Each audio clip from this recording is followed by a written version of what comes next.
Hello everyone. So moving on to today's current affairs, that is 10th December.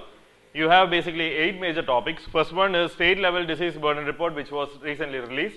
Second one is all about World Heritage status. Third one is all about Charminar, the Charminar monument. Fourth one is Bodhi Parva, a BIMSTEC initiative that has been recently launched. Fifth one is all about Geological Survey of India. Sixth is about methanol fuel.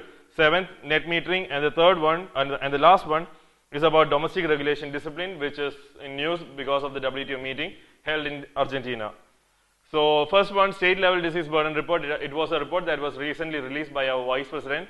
So it is an assessment of the causes of diseases in each state from 1990 to 2016, that is nearly 25 years, which has been recently released.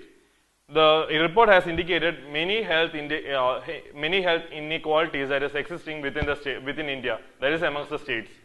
So what exactly this report is all about?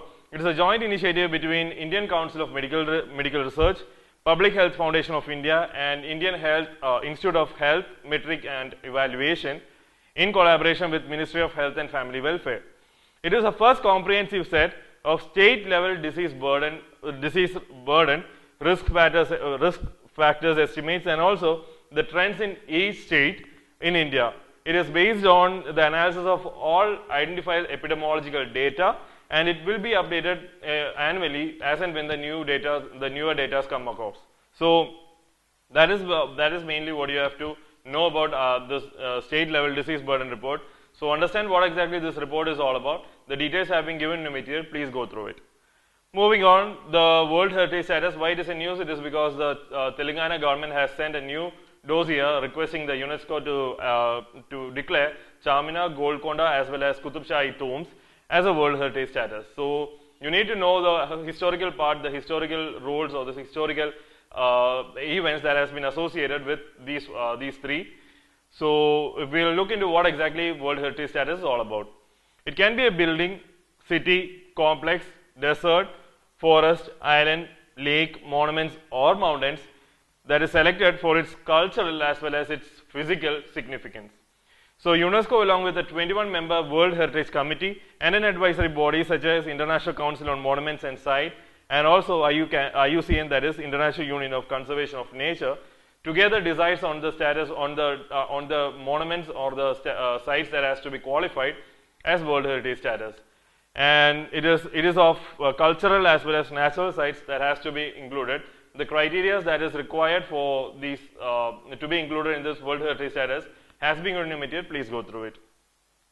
Now moving on, Charminar. Why it is in news? It is because after years of neglect, the Charminar is right now undergoing restoration. So what you need to focus is the historical part or the historical links with it. That is, it was built by Muhammad Qutub Shah, the 5th ruler of Qutub Shahi dynasty and also the founder of this city. It was built in 1591 to 92. It is in fact a beautiful synthesis of Mughal as well as Hindu architecture, and it is situated on the east bank of Musi River. So you need to understand where exactly this this Charminar is located, the river which flows through it, and also the synthesis of the type of architecture, etc.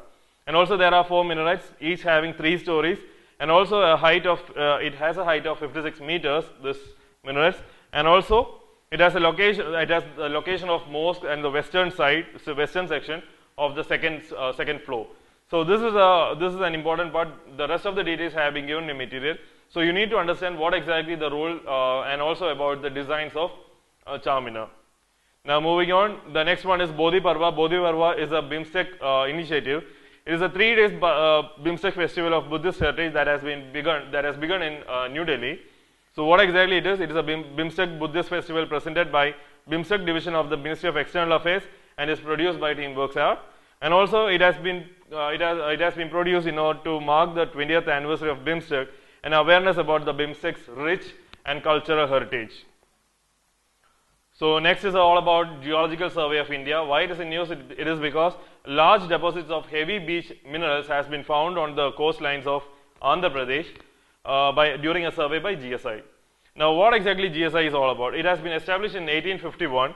It is a government organization which has its office attached to the Ministry of Mines and also is responsible for conducting geological surveys and studies. It is also one of the oldest of such organizations in the world and the second oldest survey in India. The first is all about the first survey of India. So it is also the prime provider of basic earth science information to the industries, government, and also for general public. So you need to understand when it was established and also about the general criteria to which ministry it is attached, and also the general areas where it's working, it is functioning. And also next is about methanol fuel. Why it is in news? It is because government has decided to announce a new policy which goes for 15% of blending methanol in petrol so as to make petrol more cheaper and also to make it less pollution.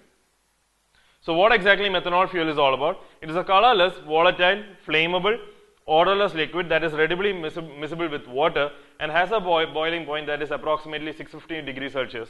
It also has a lower production cost when you compare with that of the petrol, or you can say that it is comparable to that of the normal gasoline production cost.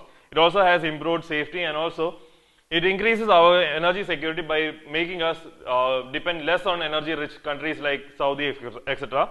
And also has less impact on the pollution, that is on environment, that is less emissions. So it is derived from coal at a cost that is comparable to that of the synthetic gasoline, and also it can be at the same time it can also be produced from any hydrocarbon source, that is naphtha, oil, wood, biomass, LPG, anything.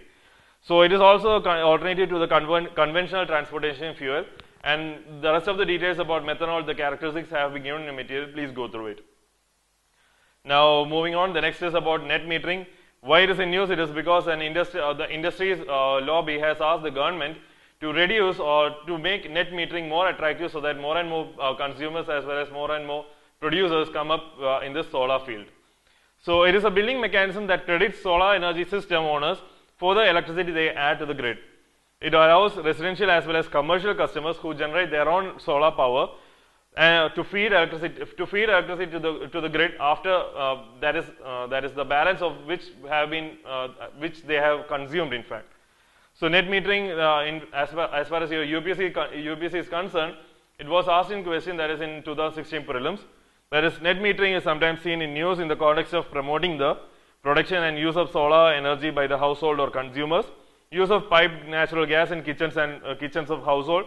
Next, C is all about installation of CNG kits in motor cars, and D is about installation of water meters in urban households. So the answer I won't be saying, solve it by yourself.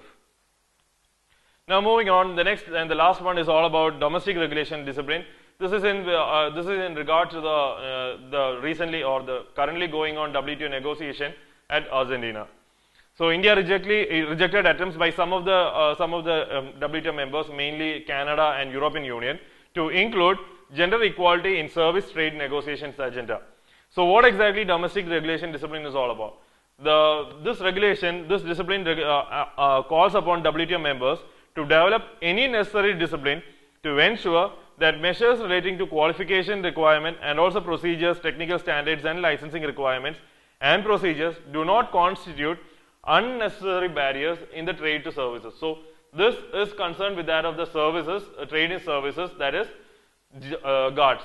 So please keep that in mind.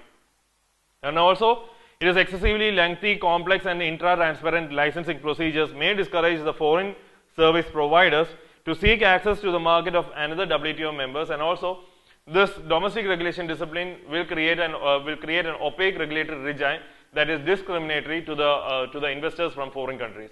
So that is what you need to know about domestic regulation discipline. Understand that it is concerned with WTO. Details have been given in material. Please go through it.